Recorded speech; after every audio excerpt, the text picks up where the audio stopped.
ఈరోజు మనం ఈ వీడియోలో వృశ్చిక రాశి వృశ్చిక లగ్నం ఈ రెండిట్లో జన్మించిన వాళ్ళకి సంబంధించి తరచూ వచ్చే అనారోగ్య సమస్యలు ఏంటి, వాటికి పరిహారాలు ఏంటి అనే విషయాన్ని తెలుసుకుందాం. ముఖ్యంగా వృశ్చిక రాశి వృశ్చిక లగ్నానికి అధిపతి కుజుడే, 6వ స్థానాధిపతి కుజుడే అనమాట. 6వ స్థానాధిపతి ఎక్కువ కాదు, మొత్తం మీద 6వ స్థానాధిపతి మన ఆరోగ్యాన్ని అనారోగ్యాన్ని రెండూ చూపిస్తాడనమాట. అయితే ఇక్కడ 6వ స్థానాధిపతి బలంగా ఉన్నాడా బలహీనంగా ఉన్నాడా పక్కన పెడితే వీళ్ళకి తరచూ వచ్చే అనారోగ్య సమస్యలన్నీ కూడా కుజ సంబంధిత అనారోగ్య సమస్యలు అంట. అంటే ముఖ్యంగా ఏంటంటే వీళ్ళకి నోటి పూత, ఎప్పుడు కూడా ఏదన్నా తినాలంటే కారం, మంట, ఇవి అల్సర్లు ఇవి బాగా ఎక్కువగా ఉంటాయి అన్నమాట.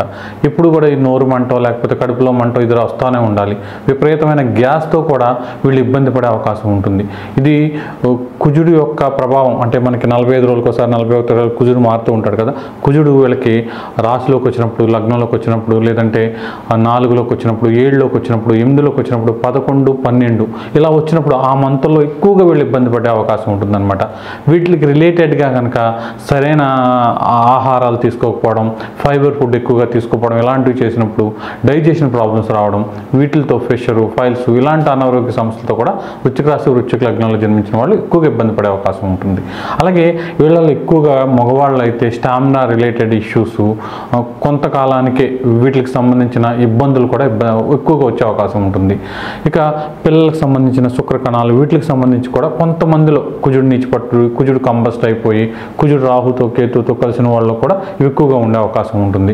అయితే ఇక దీంతోపాటు వృశ్చిక రాశిలో జన్మించిన వాళ్ళకి చిన్న చిన్న ప్రమాదాలు, గీరుకోవడం, బ్లడ్ కనిపించడం, పళ్ళల్లో రక్తం కానివ్వండి, ఏదో ఎక్కువగా ఎంత జాగ్రత్తగా ఉన్నా పళ్ళకు సంబంధించి పిప్పళ్ళు రావడం ఇది కూడా ఎక్కువగా ఉండే అవకాశం ఉంటుంది.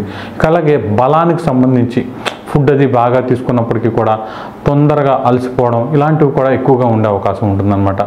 అలాగే వీళ్ళు దురదలు కానివ్వండి, లేకపోతే కన్ను ముక్కు ఎక్కువ జలుబు చేస్తే విపరీతంగా జలుబు చేయడం, తొందరగా తగ్గకపోవడం, చర్మ వ్యాధులు, కొంత కుజుడు దశలు, కుజుడు అంతర్దశల్లో సోబి ఇలాంటివి కూడా ఎక్కువగా ఇబ్బంది పట్టే అవకాశం ఉంటుంది. అయితే కఫ సంబంధం ఇప్పుడు మీకు చెప్పాను కదా, ఈ ఏరియా మొత్తం అనమాట, కఫం కానివ్వండి, దగ్గు, జలుబు, గ్యాస్ట్రిక్ ప్రాబ్లమ్స్ వీటితో ఎక్కువగా వీళ్ళు ఇబ్బంది పడే అవకాశం ఉంటుంది. వీళ్ళకి ఎప్పుడు వచ్చినా రాకపోయినా ఒక్కసారి వస్తే మాత్రం అది హై లెవెల్కి వెళ్ళిపోయి బాగా ఇబ్బంది పెట్టే అవకాశం ఉంటుంది. ఒకవేళ ఎప్పుడైనా సరే రాహుతో కుజుడు కలవడం, లేకపోతే 6వ స్థానంలోకి రాహు వచ్చినప్పుడు వీళ్ళు చాలా చాలా జాగ్రత్తగా ఉండాలన్నమాట. ఇలాంటి టైంలో ఎక్కువగా ఇబ్బందులు వచ్చే అవకాశం ఉంటుంది. అయితే ఇవి తరచుగా కామన్గా వచ్చే జబ్బులు అనమాట.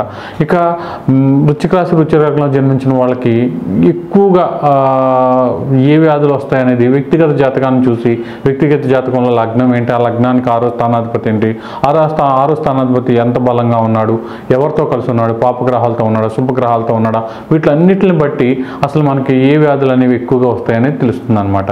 అయితే ఏ వ్యాధులు వస్తాయి రావు అని పక్కన పెడితే ఏ రెమెడీలు చేసుకుంటే ఖచ్చితంగా మనం ఈ వ్యాధుల నుంచి బయటపడవచ్చు అంటే ముఖ్యంగా సూపర్ రెమెడీ ఏంటంటే కందులు ఉంటాయి కదా, వాటిని కేజింపావు ఒక 11 మంగళవారాల పాటు దానం ఇవ్వడం, లేదంటే దానం ఇచ్చే ఇప్పుడు ఈ మధ్య ఏంటంటే దానం ఇచ్చిన తీసుకెళ్ళి షాప్లో ఇచ్చేసి ఆ షాప్లో రీసైకిల్ అయిపోతున్నాయి, నేను ఏదో అంటలేదు, ఇలా అయిపోతున్నాయి అనమాట. అంటే అలా మంచిది కాదు అనుకున్న వాళ్ళు ఆ కేజింపావు కందులు తీసుకెళ్ళిపోయి వాటర్లో వేసేస్తే 11 వారాలు అవి నాని జలచరాలు తినడం వలన మీకు చాలా వరకు పాజిటివ్ అనేది వచ్చి అనారోగ్య సమస్యలు అనేవి తగ్గే అవకాశం ఉంటుందన్నమాట. ఇది చాలా మంచి రెమెడీ. కామన్గా చెప్పే ఏంటంటే కుజుడికి 7,000 జపం చేయించుకోవడం, బాగా ఇబ్బందులు ఉన్నవాళ్ళు సుబ్రహ్మణ్య స్వామికి మంగళవారాలు అభిషేకం చేయించుకోవడం, 8 మంగళవారాలు సుబ్రహ్మణ్య అష్టకాన్ని వినడం లేదా చదవడం వలన కూడా అనారోగ్య సమస్యలు బాగా తగ్గే అవకాశం ఉంటుందన్నమాట. ఇక కుజమహాదశ కానీ, లేకపోతే రాహుమహాదశ కానీ, కేతుమహాదశ కానీ, శనిమహాదశ కానీ నడుస్తుంది, అనారోగ్య సమస్యలు తట్టుకోలేకపోతున్నాను, బాగా ఇబ్బందిగా ఉందన్న వాళ్ళు పగడం, మీకు తెలిసిన జ్యోతిష్ని బట్టి ఏ వేలికి పెట్టుకోవాలి ఏంటి అంతా కూడా తెలుసుకుని పగడాన్ని ఉంగరంగా ధరించడం వలన కూడా తరచూ జరిగే ప్రమాదాలు కానివ్వండి, గ్యాస్ ప్రాబ్లమ్స్ కానివ్వండి, ఇంకా తట్టుకోలేని ఇబ్బందులు కానివ్వండి, ఇవన్నీ అనారోగ్యాలకు సంబంధించి అవన్నీ కూడా చాలా వరకు తగ్గే అవకాశం ఉంటుంది.